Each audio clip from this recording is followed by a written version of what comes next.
3, 2, 1. By God, Sam Presti did it again. Ajay Mitchell is an absolute monster. He's been crazy good to start the season over OKC's first 3 games. And we're going to talk about him, what makes him such a great offensive player, a great complementary driver, his incredible touch, his balance, his scoring. That's made him a complementary driver, but also like he's looking like he might have some more upside than people gave him credit for. And we're going to break it all down. We really appreciate a like, subscribe, comment. Let me know how you've been feeling, and let's get 100 likes on this video. AJ just giving the Thunder another pick and roll passing option is so nice. Nice little quick double drag right here. The Hawks miscommunicate. AJ sees it, whips a pass into Hartenstein for a wide open dunk.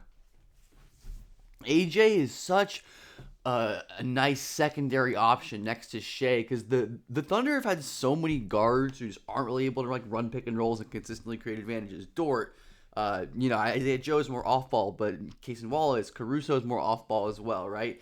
But Mitchell's a legit pick and roll operator who's also a great closeout attacker. Gets into space right there and can't hit the shot, but he is an incredible mid-range shooter. The touch is his best feature, and he has been such a crazy driver. This is an offense video, but great steal right there by Ajay Mitchell. Gets all the way to the rim. He's a pretty nice defender as well, in my opinion. And AJ is such an incredible decelerator. That might be his number one superpower if I had to pick one. The way he can be in an explosive stance, right? You can see he's generated so much power. He's basically almost like got both of his feet in the air right there, I think. If you just pause that, or at least that back foot right there, it gets really low to the ground, and then you can see him pushing with this right hand a little bit to stop on a dime, create a wide open shot. That to me is going to be like the ultimate ceiling question for AJ Mitchell, is how good of a pull-up shooter can he become? Because he is a phenomenal driver. One of his few not productive drives, but he is a paint touch machine, and even when he's not scoring, he is getting 2 feet in the paint and he is collapsing the defense here against a much bigger defender in Vic Krejci. Tries to spin back to his strong left hand, just doesn't have the size. There's been a couple moments where he's rushed some drives early in the season, but for the most part, and we'll look at the numbers soon, he has just been stellar. Nice little extra pass there as well. This is why I love AJ Mitchell, because he's such a good fit in like a driving kick offense, and OKC loves these like driving kick relocations, roll replace, and AJ has the high feel and the quick decision making and the decisive play off of the catch. And man, he is crazy skilled. Look at him hit a little skyhook over Asa Newell. Like, that's post work against the power forward right there.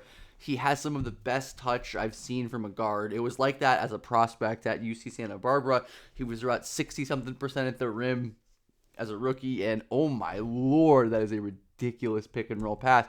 He has some legit manipulation, and I love his two-man game with Isaiah Hartenstein, because he can just kind of play off of the poor off-ball defense right here. This is beautiful manipulation right here.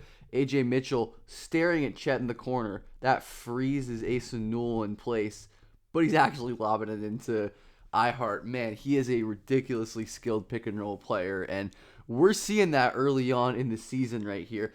And his handle means that he can just maintain these drives so deep into the paint. So many young players pick up their dribble like right here, honestly. They step back, they pick up the dribble, and they either shoot or they reset. But AJ, mind you, with 3 seconds left on the clock, keeps his dribble knowing that Nikhil is likely to play up, and he'll get his advantage, get downhill, explode off 1 foot, finish with the left hand. Like, he is on another level. And against these switches, you see he misses this pull-up jumper, but the deceleration explodes to his left, but then this hard, like, first foot plant is so tough for especially bigs to deal with, because they have to open their hips and like turn and chase just to have a chance to like run with AJ Mitchell and get a block. But obviously when you do that, you open yourself up to the pull-up mid-range counter that AJ Mitchell is so damn deadly at. And sometimes I wish he'd like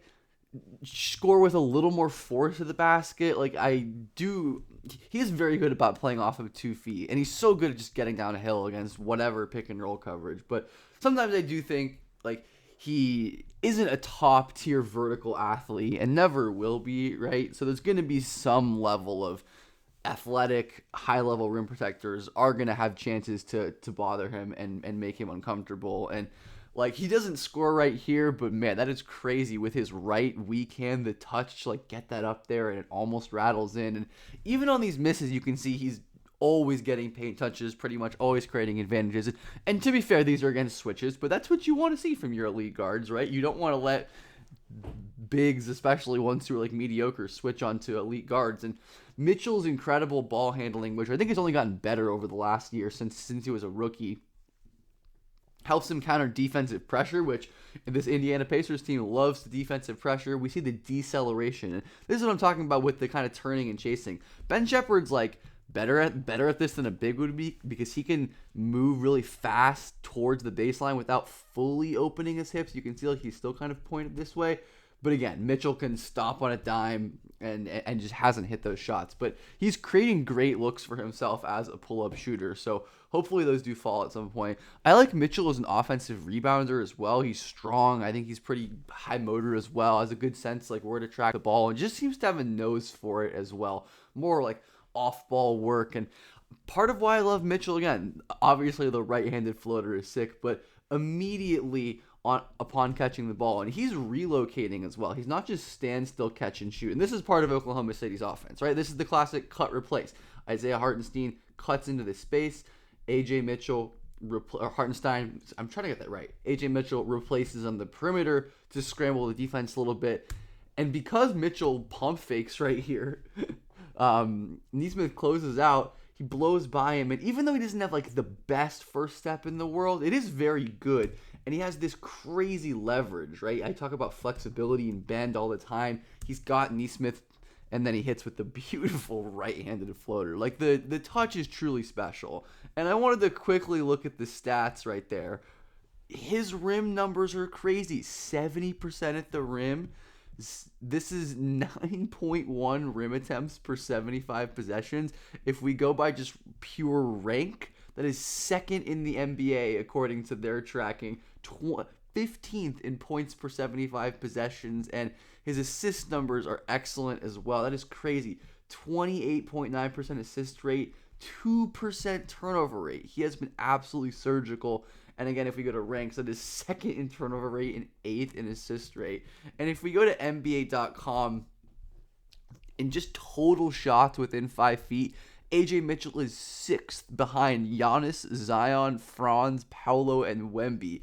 And right behind him are Nick Claxton. Like, the only guards here are, like, big guards. And he's a big guard. He's 6'4", 6'5". But Harper, Shea. It's crazy that AJ Mitchell has more total rim attempts this year than Shea Gilgeous-Alexander. But that really is a testament to, obviously, Shea loves his mid-range jumpers, but how good of a great cut right there by AJ. But again, you can see his finishing isn't always the most forceful, and that can get him in trouble on some of these plays against the bigger, stronger players. But great foul draw right here. He's never going to be a guy who's like overwhelmingly physical and draws fouls that way, but he is going to draw fouls by, once again, we notice the clip cuts off, but the behind the back stop on a dime, explode, and then he decells to kind of get Nesmith on his back. And, it's kind of like a foul baity, tricky foul, but hey, that's what stars do. That's what great players do. And once again, we see AJ just roaring past the press right here. It's really hard to press a quick, super strong, crafty ball handler like Mitchell, and it kind of like ruins that game plan for the Pacers in a lot of ways. He's just really difficult to play with aggressive coverages because of his handle, and this was a surgical pick and roll pass.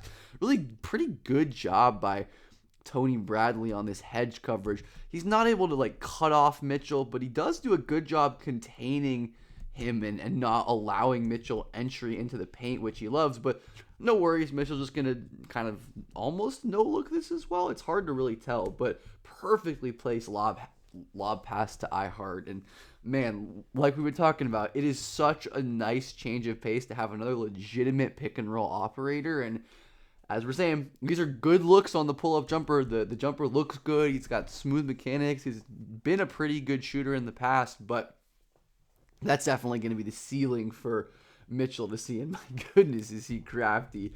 And I think he maybe is looking a little more explosive off of 1 foot than he did last year. Beautiful pump fake. And he's able to jump, like take some contact there, and still keep moving forward and drop that ball in. So obviously players do get more athletic. Like players are more capped out athletically than they are like skill wise or in terms of like just physical muscle mass. But of course they can keep improving. And my goodness, in the clutch, by the way, Oklahoma City down 3 points, and this is such a cool option that they can go to. Right, one, you have Isaiah. Is this? I always remember Rip Ram. Always mix them up. Screening for Shea to come ghost for AJ. This is so tough to guard because obviously you need to pay attention to Shea. He had a catch and shoot 3 off a ghost in this game, which was awesome. But then look at this. Look. My boy Ben Shepherd is spun around right here because again, Ben Shepherd likes to turn and chase. It's like a classic like Klay Thompson I think of. Instead of like sliding his feet, he's opening his hips to turn and chase. But that doesn't work against a guy like AJ Mitchell who can change directions on a dime and then slow down again. His stop start is star stuff, and I really do think like you just probably won't get the usage on this healthy OKC team. Again, down by 3 in the clutch, such a good option off of a Shai Gilgeous-Alexander off of the double team, right? Quick attack, blows by Obi Toppin, finishes with his right hand just to avoid any kind of block chance right there. And then in overtime, once again, down 3, AJ Mitchell in the pick and roll, going to explode and draw a foul. Like, he is so damn impressive and was insanely huge. I mean, the Thunder do not win this Pacers game without AJ Mitchell, and he wasn't as noisy in this Rockets game, but I liked him hitting this under handoff 3. You can see Reed ducks under Hartenstein there, and teams are gonna do that to Mitchell until I assume he's gonna prove them that they can't do that fairly quickly, and then he hit this beautiful little 3-step into the side right there. But if you enjoyed these AJ Mitchell clips, let me know. I really think he has a star ceiling at some point. Maybe it's not this year or next year with this Thunder team with the kind of usage but at least for now, while guys are injured, we're going to see. And yeah, players who can make plays in the pick and roll, get downhill and create advantages like he can. And I truly do think his like stop start and change of direction, change of pace is up there with almost anyone in the NBA for among guards at least. It's really, really crazy. And he's so good on defense as well. He's so smart. He's a good shooter. He's going to shoot better than he is through 3 games. I'm just very jazzed about AJ Mitchell. So let me know what you think and have a great night or day whenever you're watching this.